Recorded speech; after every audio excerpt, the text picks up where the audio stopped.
Fantatranareo hoe ohatrinona ny vola miditra ao amin'ny tanan'ny Nigériana depuis que Orano niala tamin'ny tanin-jareo depuis que la France niala tamin'ny tanin-jareo. Taloha 1 milliard d'euros fotsiny no miditra ao amin'ny paosiny.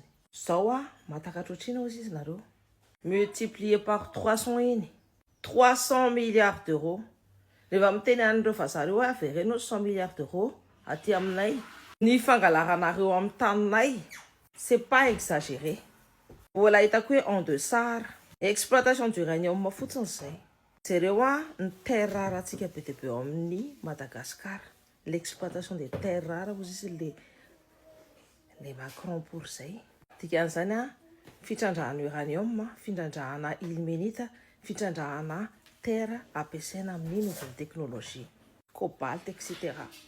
Dia antsika mbola matory ihany fa tsy samy manana amin'ny base tuléaire, tsy samy mitsangana ho amin'ny base tuléaire.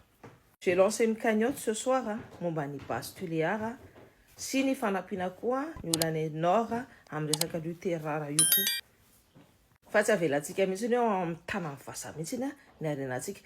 Jereo nigérienne vao niala tamin'ny la France. 300 milliards d'euros no miditra ao anatin'ny taniny dia ahodinany. Ito combat contre an'le andry sy ny lera vato mangeto.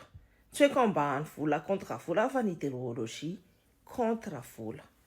Ny malagasy contre ny volan'ny zareo. Ny fahafahan'ny malagasy contre ny volan'ny zareo. Contre ny volan'ny vazaha. Tsika tsirairay avy ny miezaka hoe hanavitra ny tanitsika. Fa raha tsika mahavita an'izay hery ka miaraka amin'olona hoe panafricaniste mitondra antsika. Fa tsy le antidandry le ravalo sy le rajonary mampianina sy le andry rajoelona. Dia jereo tsara fa handroso ny tanitsika. Zay fa lolona pory. Mahakasika ny fitrandrahana aloha amin'ny ankapobeny, ny fitrandrahana renakibon'ny tany dia lalatokana no ahafahan'ny Madagasikara ho lohany fa tsy ho gisitra na ho farany intsony amin'ny fampandroana ny fireneny. Ny lalatokana io dia tsy amin'ny alalan'ny ireo mpamatsy vola bailleurs de fonds traditionnel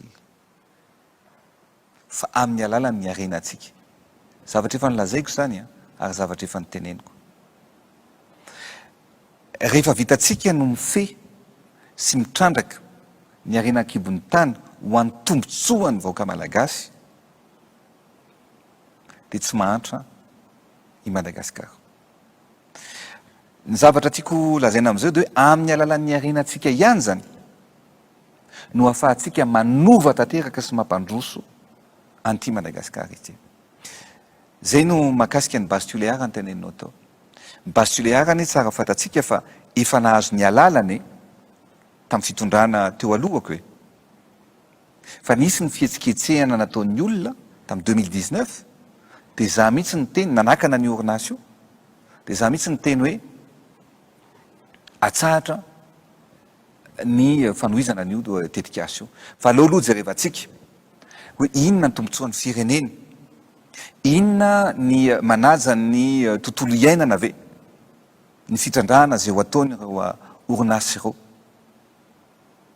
inona ny tombotsoa ho azon'ny vomponina any fotony, inona ny tombotsoa ho azon'ny faritra ary inona ny tombotsoa ho azon'ny fireneny. Zay zany ny zavatra nitranga. Dia najanona le orinasy dia nisy amin'izay zany comité d'experts maromaro nandritra ny 2019 mandra-pahatonga tamin'ny 2024 nijery hoe inona ny tombotsoan'ny Madagasikara.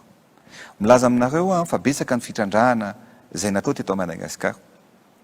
Fa mahakasika ny base tuléaire nisy fivirina tany Australie, nisy fivirina tany États-Unis satria ny Amerikanina no nitrandraka anio.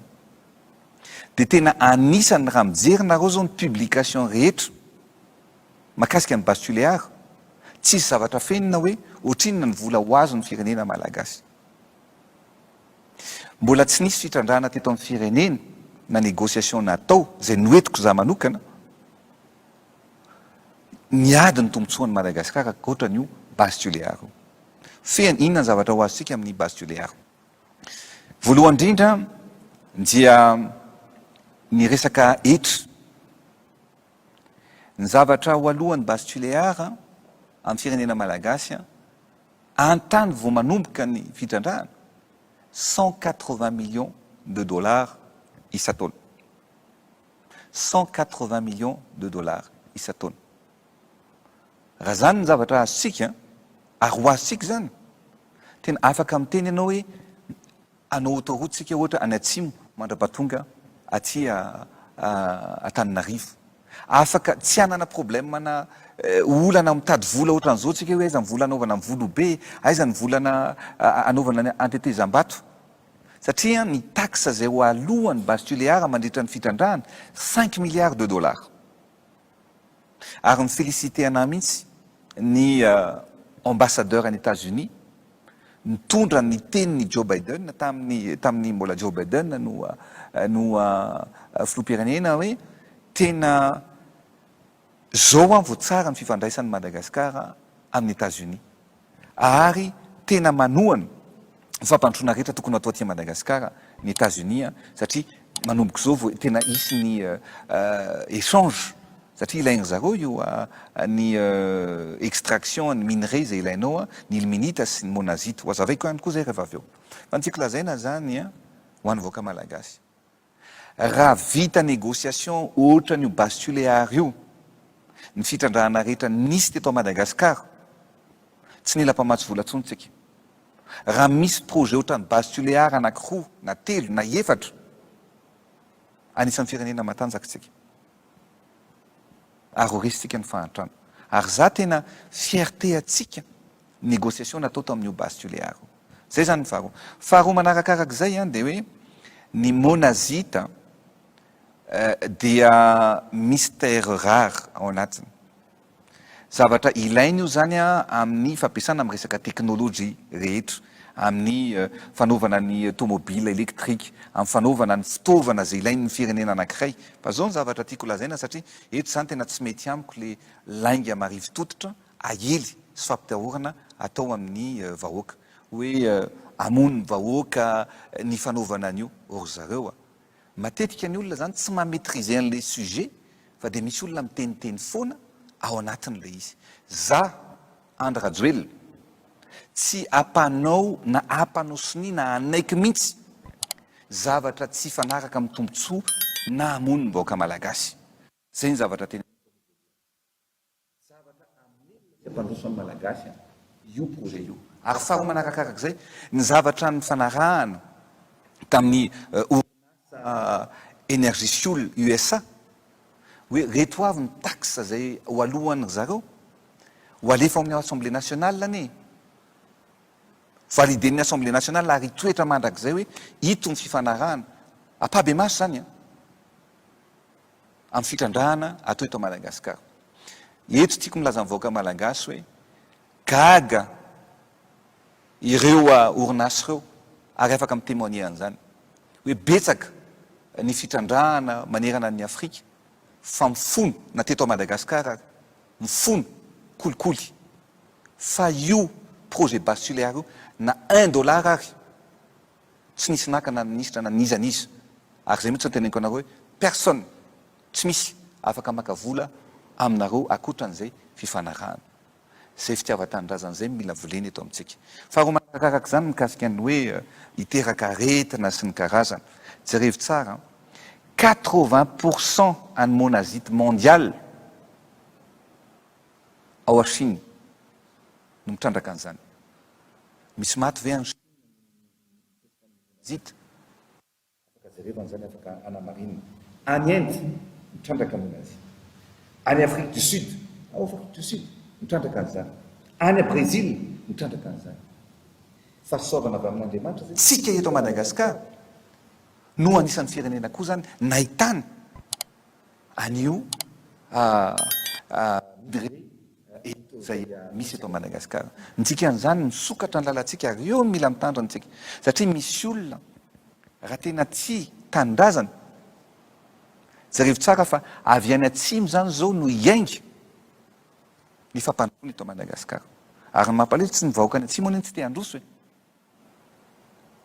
tsy mivahoaka ny atsimo tsy te handroso fa ny mpanao politika azo isana amin'ny ratsan-tanana mba tsy tenenana hoe ray no miezaka misakana amin'ny fampandrosoana any atsimo sy eto Madagasikara. Natao ihany ny tsy teny fa tsy maintsy tenenina zany zavatra zany. Za tsy mba mamaly botana fa za miteny aminareo tsy niozatra no entina mampandroso ny firenena fa ny saina. Tsy ny lobotolo no entina hampandroso ny firenena fa ny saina. Ary za eto dia miteny mihitsy eto dia efa miteny ho azavaiko amin'ny vahoaka any atsimo, ho any atsimo aho. Ary zao ny zavatra teneniko anareo, raha misy ny filoham-pirenena akaiky ny olona any atsimo sy tiany any atsimo dia ratsy voalohany dia faharoa, mba tsy tenenako hoe voalohany.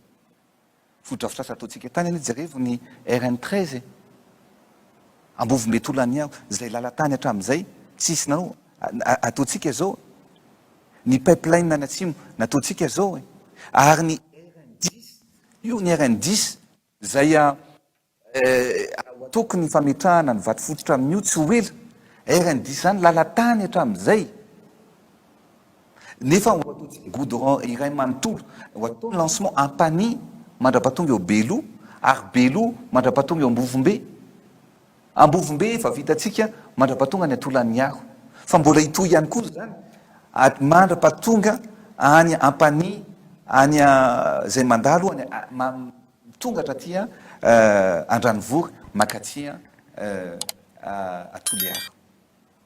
Zany ny fampandrosoana hoentitsika. Ny RN12 tolan'ny Aro mandra-pahatonga any Ebakika iza nanao an'izany, tsika izao ne nanao an'izany. Ka zay ny teneniko hoe io fampandrosoana io ekeniny any atsimo ve hoe ny vahoaka any atsimo hoe avy any atsimo nitarika amin'ny fampandrosoana eto Madagasikara sa tsy ho atao? Fanontaniana napetrako ny vahoaka any atsimo sa tsy